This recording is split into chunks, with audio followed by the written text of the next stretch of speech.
नमस्कार विद्यार्थी मित्रांनो, स्वागत आहे तुमचं आपल्या स्टडी टाइम या यूट्यूब चॅनलमध्ये। आज आपण इयत्ता 6वी प्रकरण 10वे याचा स्वाध्याय आणि उत्तरे पाहणार आहोत। चला तर मग सुरू करूया। प्रश्न पहिला आहे, रिकाम्या जागी योग्य शब्द भरा। यामध्ये गतिमान वस्तूची दिशा बदलण्यासाठी बल लावावे लागते। यामध्ये कंसातील योग्य शब्द आपल्याला यामध्ये लिहायचे आहेत। दुसरी रिकामी जागा आहे, हत्ती लाकडाचा ओंडका जमिनीवर ओढून नेताना त्या ओंडक्यावर स्नायुबल, घर्षण बल व गुरुत्वीय बल ही बले लावलेली असतात। पुढची रिकामी जागा आहे, एका मोठ्या टेबलावर एक चेंडू वेगाने घरंगळत सोडला, त्याची गती बदलायची असेल तर त्यावर बल लावावे लागेल। आणि पुढची रिकामी जागा आहे, घर्षण बल हे नेहमीच गतीच्या विरोधात कार्य करते। अशा प्रकारे आपण प्रश्न पहिला पाहिला, रिकाम्या जागा भरा। आता दुसरा प्रश्न आहे, शोधा पाहू माझा सोबती कोण। यामध्ये अ गट आणि ब गट दिलेला आहे। बैलाने गाडी ओढणे स्नायुबल, क्रेनने जड लोखंडी वस्तू उचलणे चुंबकीय बल, ताण काट्याने वजन करणे गुरुत्वीय बल। पुढचं पाहूया, सायकलला ब्रेक लावणे, याचं उत्तर लिहायचं आहे घर्षण बल, घासलेल्या प्लॅस्टिक पट्टीने कागदाचे कपडे उचलणे स्थितिक विद्युत बल। ही उत्तरे तुम्हाला दिलेली आहेत, त्यावरून तुम्ही जोड्या लावायच्या आहेत। पुढचा प्रश्न आहे, खालील उदाहरणामध्ये एक किंवा अधिक बले कार्यरत आहेत ती ओळखा। उंच इमारतीवरून खाली पडणारी वस्तू गुरुत्वीय बल, आकाशातून जाणारे विमान यांत्रिक बल स्नायू बल, घर्षण बल गुरुत्वीय बल, उसाच्या चरकातून रस काढताना यांत्रिक बल स्नायू बल घर्षण बल आणि धान्य पाकडले जात असताना स्नायू बल आणि गुरुत्वीय बल। पुढचा प्रश्न आहे, प्रत्येकी एक उदाहरण देऊन तुमच्या शब्दात स्पष्ट करा। आपल्याला प्रत्येकी एक उदाहरण द्यायचं आहे। प्रथमतः पाहूया स्नायुबल, त्याचं उत्तर लिहूया। आपल्या शरीरात स्नायू आणि हाडे यांचा वापर करून लावलेल्या बलाला आपण स्नायुबल म्हणतो।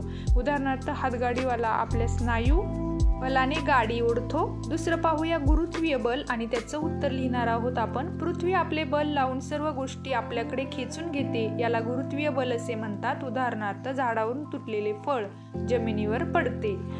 पुढचं पाहूया यांत्रिक बल आणि याचं उत्तर लिहूया। विजेचा किंवा इंधनाचा वापर करून निरनिराळी यंत्रे आपल्या कामात मदत करतात, यंत्रामार्फत लावल्या गेलेल्या बलाला यांत्रिक बल म्हणतात। चौथं आहे स्थितिक विद्युत बल आणि याचं उत्तर पाहूया। काही प्रकारच्या पदार्थात घर्षणाने विद्युत भार निर्माण होतो, अशा विद्युत भारी पदार्थामध्ये जे बल निर्माण होते त्याला स्थितिक विद्युत बल म्हणतात। याची उदाहरणेही तुम्हाला खाली दिलेली आहेत। घर्षण बल, दोन पृष्ठभाग जेव्हा एकमेकावर घर्षण करतात तेव्हा घर्षण बल निर्माण होते। घर्षण बल गतीच्या विरोधात काम करते। उदाहरणार्थ, चालत्या वाहनाला ब्रेक लावताना घर्षण बलाचा उपयोग होतो। पुढचं पाहूया चुंबकीय बल आणि याचं उत्तर लिहूया। चुंबकाच्या बलाला चुंबकीय बल असे म्हणतात। उदाहरणार्थ, मोठ्या क्रेनमध्ये चुंबकीय बलाचा वापर करून जड वस्तू उचलल्या जातात। प्रश्न 5 आहे, असे का। यामधील पहिला उपप्रश्न पाहूया, यंत्रांना वेळोवेळी तेल दिले जाते।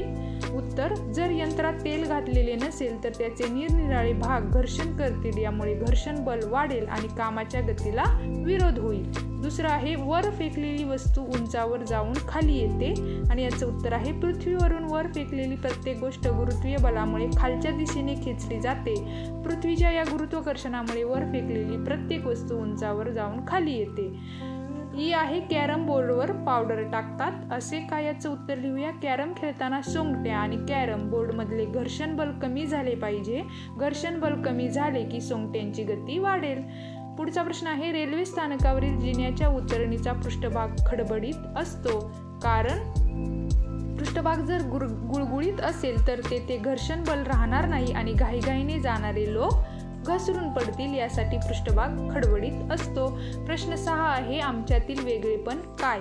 आता याचं उत्तर पाहूया। स्नायुबल आणि यांत्रिक बल यामधील फरक, स्नायुबल प्राण्यांच्या शरीरात असते, यांत्रिक बल यंत्रात असते। स्नायुबलासाठी आपल्या अन्नातून मिळणारी ऊर्जा वापरली जाते, यांत्रिक बलासाठी इंधनाची किंवा विद्युत ऊर्जेची आवश्यकता असते। आता पुढचा फरक पाहूया, त्याआधी आपल्या स्टडी टाइम या यूट्यूब चॅनलला नक्की सबस्क्राईब करा आणि एक लाईक करायला विसरू नका।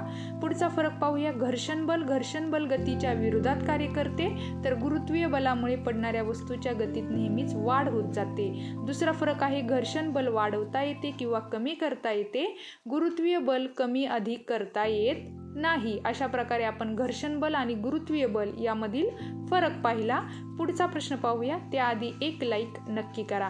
प्रश्न 7 आहे. खालील प्रश्नांची उत्तरे तुमच्या शब्दात लिहा. बल लावून काय काय करता येते? आणि याचं उत्तर आहे बैलगाडीने पुढे जाण्यासाठी मदत होते, फुटबॉल खेळता येतो, वजन उचलता येते, सायकल चालवणे, गाडी चालवणे, वस्तूचा आकार बदलता येतो, शिलाई मशीनवर कपडे शिवता येतात, ओझे वाहता येते आणि कॅरम खेळता येतो. पुढचा प्रश्न आहे वजन म्हणजे काय? वजन म्हणजे एखाद्या वस्तूवरील गुरुत्वीय बल होय. यामधील आता पुढचा प्रश्न पाहूया. स्नायू बलाने चालणारी यंत्रे कोणती? आणि याचं उत्तर आहे हातगाडी, नांगर, बैलगाडी, सायकल, होडीचे वल्ले, लोहाराचा भाता या सर्व यंत्रांमध्ये स्नायू बलाचा वापर होतो. आता आपल्याला खाली शब्दकोडे दिलेले आहे आणि ते सोडवायचं आहे. तुम्हाला उभे शब्द आणि आडवे शब्द या सर्वांची उत्तरे व्यवस्थित लिहून दिलेली आहे. ती पाहून आपल्याला या शब्दकोड्यामध्ये लिहून हे शब्दकोडे पूर्ण करायचे आहेत. अशा प्रकारे आपण हा इयत्ता 6वीचा स्वाध्याय पाहिला. परत भेटू अशाच नवीन स्वाध्यायामध्ये. तोपर्यंत आपले स्टडी टाइम या यूट्यूब चॅनलला लाईक, शेअर आणि सबस्क्राईब नक्की करा आणि कमेंट करायला विसरू नका. धन्यवाद.